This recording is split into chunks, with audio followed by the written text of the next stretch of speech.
getting back to work, healing up, all the good stuff we usually talk about. So that being said, open to questions.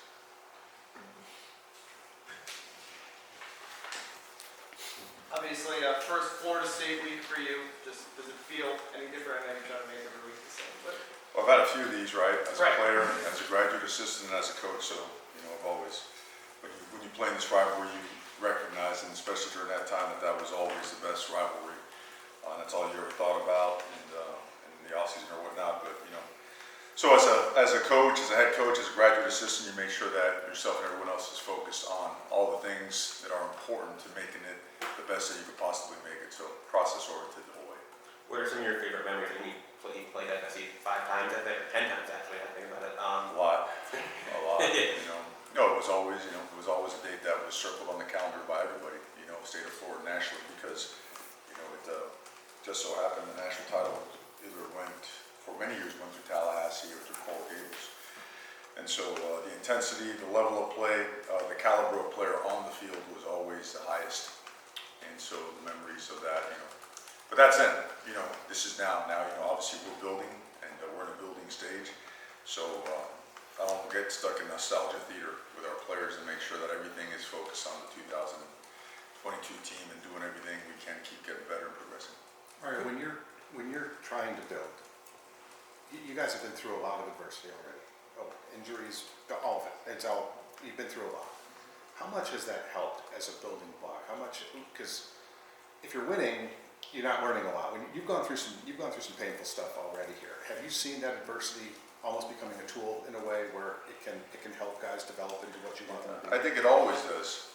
Every job except one job that I've been fortunate enough to be a part of has been a rebuild.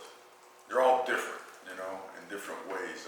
Some teams that had sputtered, some teams that had really taken a downhill turn, some teams that had never got it going, some teams that were in brutal, stretches of APR and losses and all that stuff. So they've all been different, but processes are almost identical.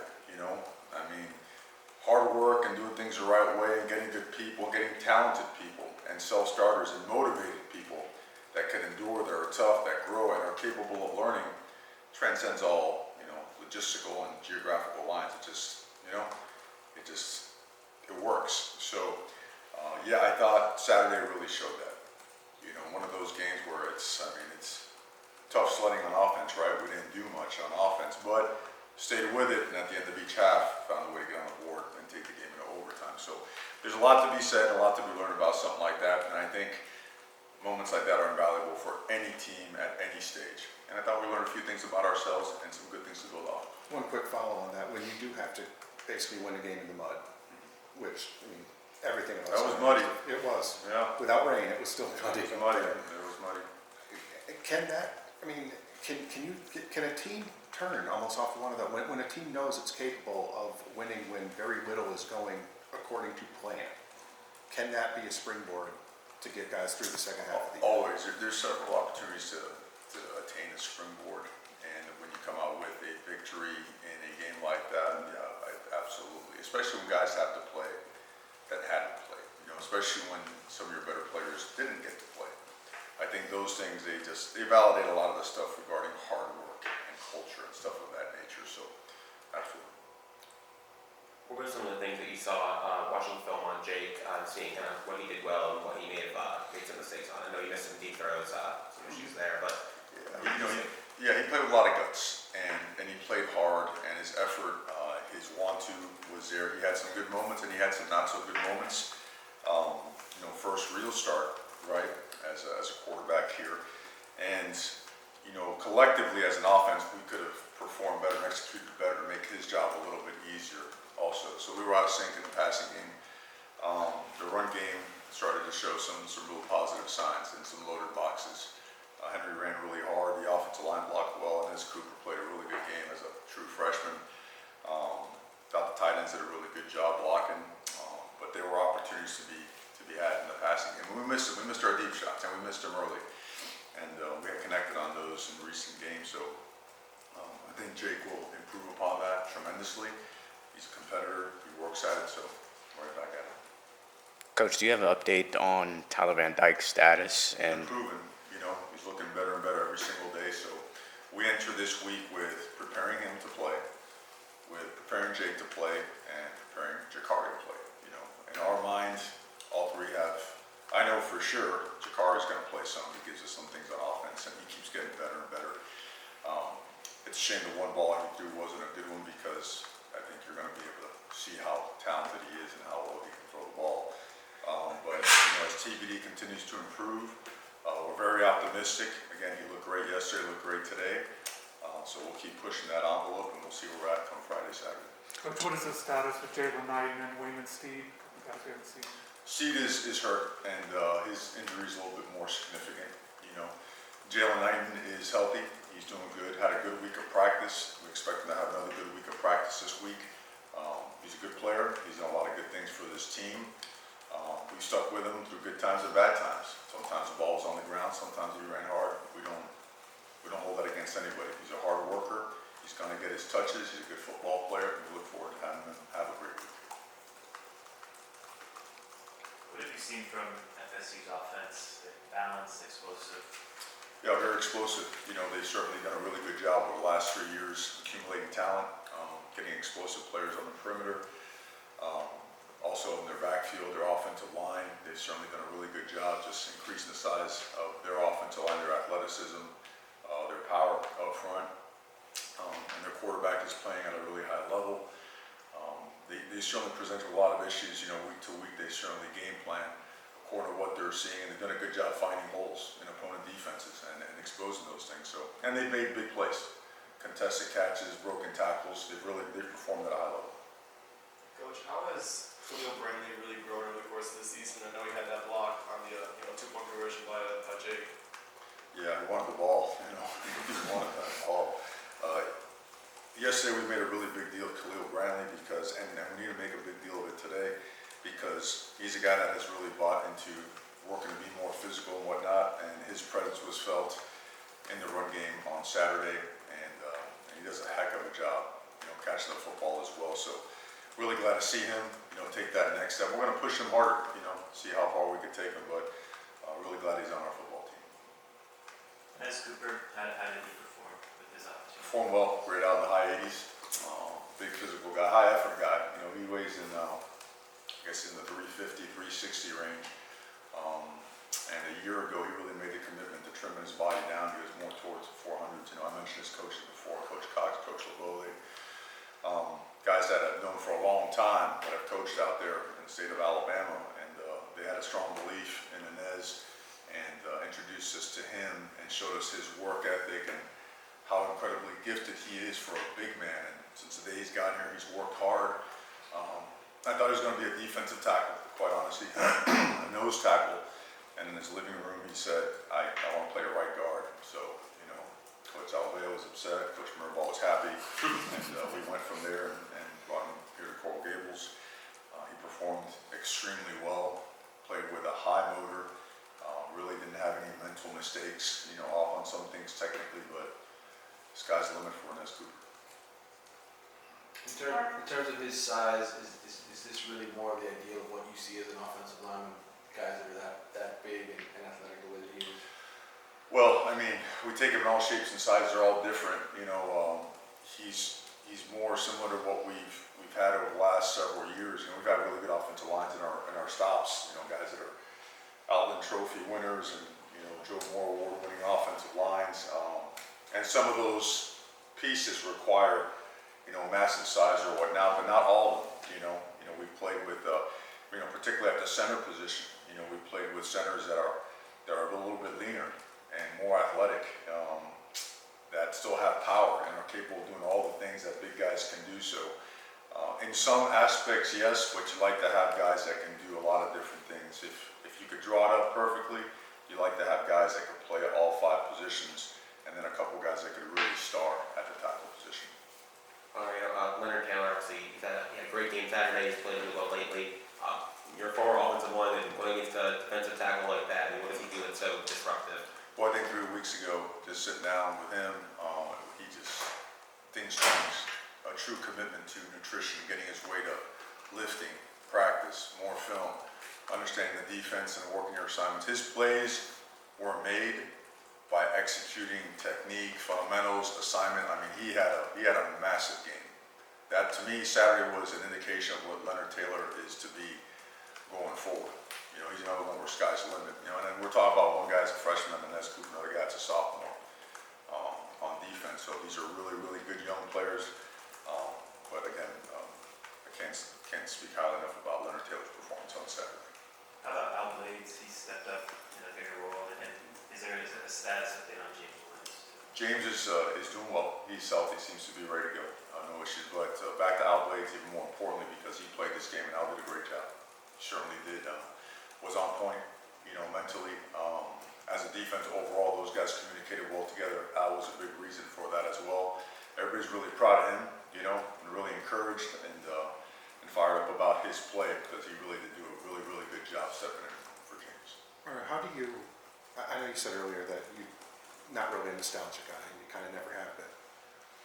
You know what this week's about, you know what the storylines will be. It's always about the history of the past, the kicks, all the blah, blah, blah, and go on down the list. How do you insulate the kids from it? How do you tell the kids this is a week where you really need to block out noise? I don't think you ever can do that, you know. You like to, and I know everyone goes up to the microphone, they say, hey, we gotta block it. You can't block it all out. I mean, you sign up to certain schools to play in certain games, and this is certainly one of them. Just gotta make sure that you pour out of the emotional side and pour in a passion for the game, passion for this particular game, passion for playing as good as you can play. Because that's a stronger source of, I would say, energy. You know, a stronger source of performance enhancement to be able to just pour into your love for the game, your love for playing in this particular game, your love for your teammates or whatnot. But in terms of the stuff that goes around it, you go to work and you go right back to technique, you go right back to fundamentals, you go right back to film study. You start putting it on each and every player to hold each other accountable, do the right things, getting good habits, man, you know? So much of this stuff is about being able to, unfortunately, forego some of the things that surround being a young man and get more serious about this craft, right? Because every single year, guys get bigger, stronger, schemes get more difficult, you know? Intelligence and good choices and decisions play a bigger role in how teams perform when the season starts and as it goes on and it gets difficult. And all those things are things that are emphasized, that we're growing and learning from. So it's, as long as you pour into those things, what are they? They're the facts. Pour into the facts, right? And I think everything else should follow.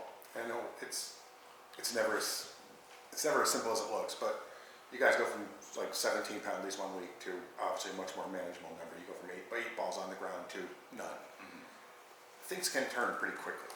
What is it about this group that when you make corrections, look, I know that problems do come up, of course, but you guys have been able to clean up a lot of things quickly at times. Is there something about this group? Is it a smart group? Is it a group that is starting to understand what you want more and more? It's a really good group of guys. We have a really good core, and we're learning, and we're growing, you know? And sometimes, and I tell the entire organization, sometimes we're just damn stubborn, you know? Sometimes we don't, all of us, and that's me included, we prevent ourselves from taking that next step with mistakes that we impose upon ourselves. But so much of this game is between the ears. So much of it, you know? And as we continue to develop talent and infuse talent into the program, there are certain things that you must avoid to give yourself a chance to play. Saturday, okay? Not pretty on offense, but like you mentioned, you can turn the ball over. You didn't have penalties. You know, you could roll the dice on 4th and 2, but you know what? The previous couple of weeks we rolled the dice and we put our defense in tough position and we looked deflated. You know, so hey, let's play to the strength of our team and let's see what it looks like. And next thing you know, you're playing field position and you give yourself a chance and you go. So we're learning and growing. We're learning and growing, and I do think that that this team, we got a lot of good guys that are really working hard, and some good leadership is forming. It's starting, you know, things are popping up. They're like, you know, all right, that's what we need to get more of. Okay, so very, very encouraged by that, and you know, that's the kind of stuff that fires me up. I'm very process oriented. As I mentioned, I'm very boring. I'm like right to the work part to make sure that all the pieces can be in place to give us our best chance. A few more questions. You'll have a lot more, obviously, fans at this game. I mean, this is the game for fans. Is that important to you at all, or how important to the players? How does it affect the complexion of the game? Does it? Oh, I think for the players it always does, you know. I come from a different day and age. I mean, back then you played in the Walmart parking lot from a nobody, like just because you love to play the game. But that's not what's important to me is not what's important. What's important to the players is what's most important. And our fans we got really good fans, and typically this game brings out a lot of people, and I think it's an awesome experience for our players to get a good feel for what a Miami football game really looks like. Well, outside of the execution on offense, just curious about the actual play calling and your opinion of how you guys have sort of called games through all the injuries and everything you've had to deal with. Well, you always try to make things work, right? Your game plan as such, to give yourself the best chance, to win. And I think if you look at that room, every single coach at every single stop has had very high success rates, from the Rose Award to top 10 offenses to, you name it, right? So that doesn't change overnight, right? You may not get the results you want, but certainly it's a matter of combining all those things that can work and then fit them to where we are personnel-wise, whether it be an injury, whether it be a deficit at a particular position. But I think the tape tells the whole story. We've got to continue to find ways to move the ball and find ways to score when we can, and when those opportunities are there, you've got to make it work. And you've got to continue to develop. You've got to continue to develop players. Players got to continue to develop. We've got to get tougher, and we've got to get more aggressive in our approach to our preparation. When it gets tough and you get dinged up, you got to suck it up and you got to go. And we got to keep bringing talent on the program. So I think it's I always shoot straight, man. I don't pull any punches. So. Unrelated. A lot of college football stadiums are old, and locker rooms are pretty close together. Tunnels are sometimes shared. How much do coaches fear an event like what happened at Michigan State? Like sometimes Man, it's unfortunate. I was here, in 19, what was it? 89, Catholics versus convicts, right? I've been through a couple of those, really nasty events, and we had some that were, there wasn't social media back then, so it's not covered as such. So it's just not part of the game, man. It's just not, We talk about it all the time because, football is a physical, sometimes violent sport, super high energy right through the roof. Emotions, passion, like boom, right?